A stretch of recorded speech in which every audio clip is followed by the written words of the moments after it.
dangerous in many ways, like the ones I mentioned and others that you're quite familiar with. On the other hand, there's plenty of opportunities.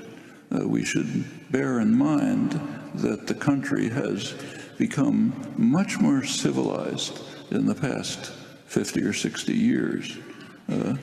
A meeting like this could not have been conceivable in 1960, 1970. The kinds of commitment and engagement that you and many others like you are committed to is something quite new. And there have been many advances and achievements.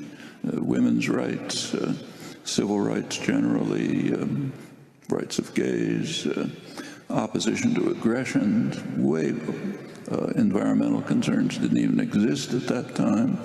There's been tremendous progress.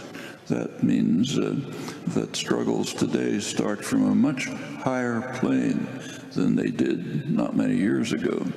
At the time when Harry was marching in Selma, it was a much harsher world than it is today. The reason is that plenty of people did commit themselves to constant, dedicated struggle, and there were plenty of achievements. And that goes back in American history. No need to review it, but the earlier period is one of total horror. I mean, after all, the country was founded on two incredible crimes, unbelievable crimes. One, virtual extermination of the indigenous population. It's kind of a migrant crisis of the kind we don't think about today. And a form of slavery which was the most vicious in history and is in fact the basis for a large part of the wealth and economic development of the United States, England, France, and others. That's history. When Donald Trump talks about making the country great again, for many people, it wasn't that great, quite the opposite. It was,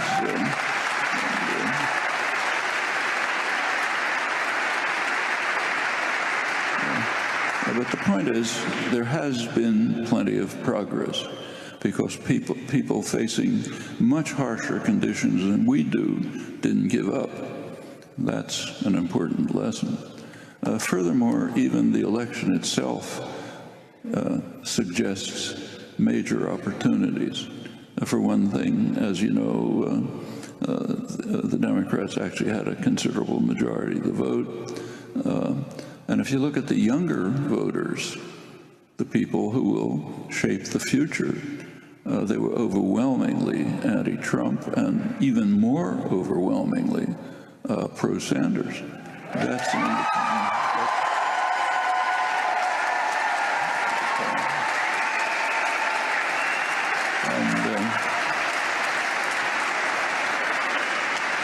we should also bear in mind what a remarkable phenomenon the Sanders campaign was.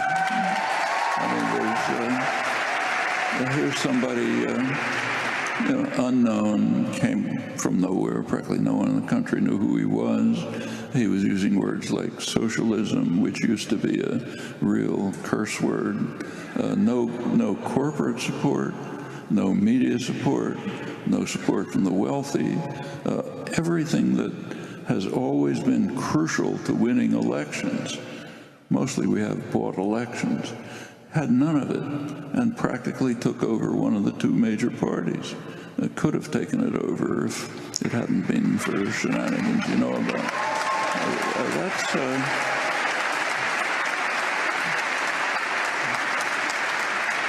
And it was primarily driven by young people.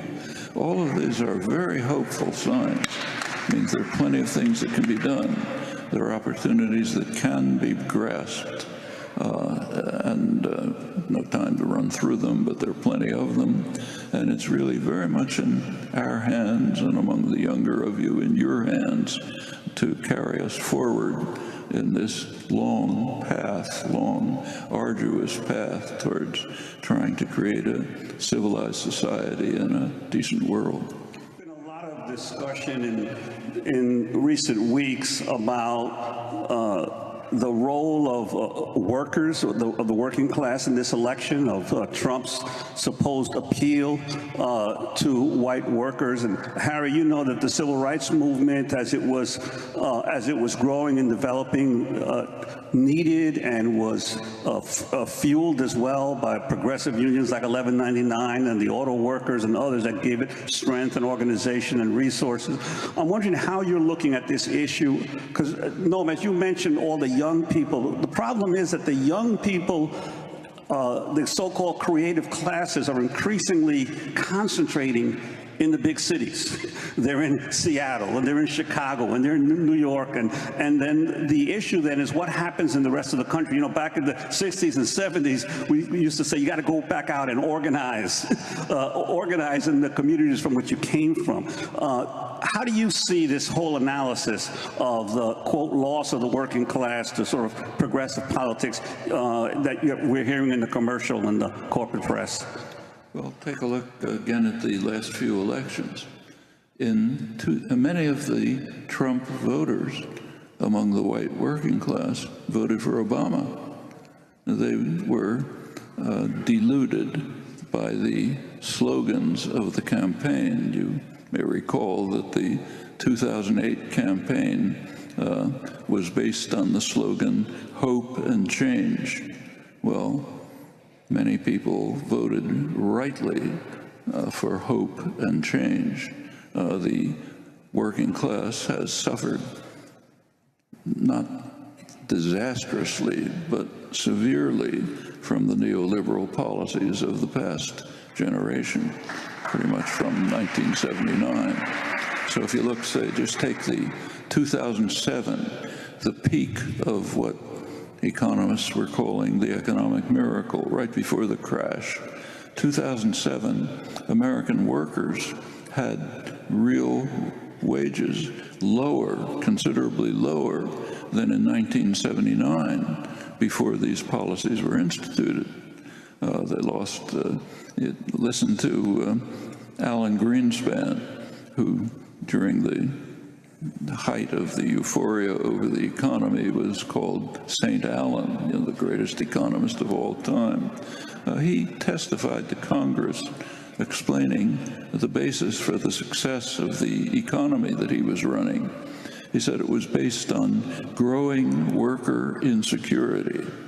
Growing worker insecurity, meaning if workers are beaten down enough and intimidated enough, and if their organizations, their unions are sufficiently destroyed that they can't ask for higher wages and for decent benefits, then it's good for the economy. Creates a healthy economy by some measure. We know the measure. Well, all of this has happened, and the working class has suffered from it. They had a real need for hope and change. Well, they didn't get hope and they didn't get change. I don't usually agree with Sarah Palin, but I think she nailed it when she asked at one point, where's all this hopey, changey business? Well, you know, there wasn't any. So no hope, no change. Already, it showed very quickly in midterm and future elections. This election, a con man came along and is offering hope and change, and they're voting for it. Suppose that people like you, the people who formed the Sanders movement, would present an authentic, constructive program for real hope and change. It would win these people back. I think many of the Trump voters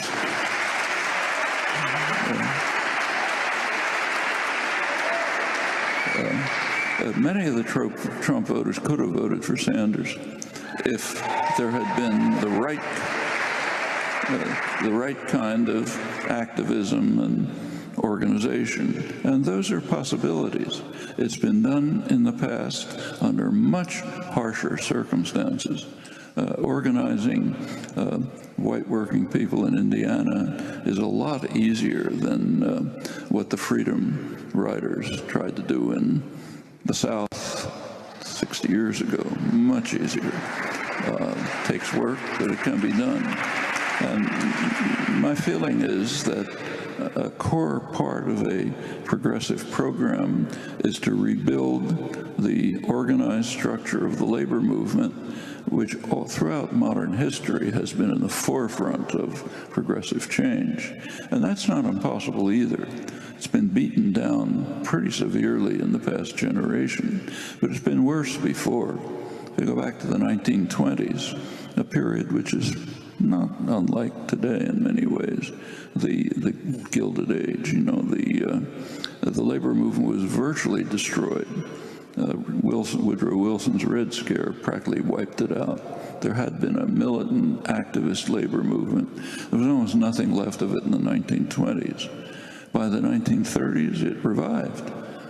Militant labor action, organization of the CIO, overcame racist conflicts, laid the basis for the New Deal programs, which were highly beneficial to the extent that they remain beneficial. That can happen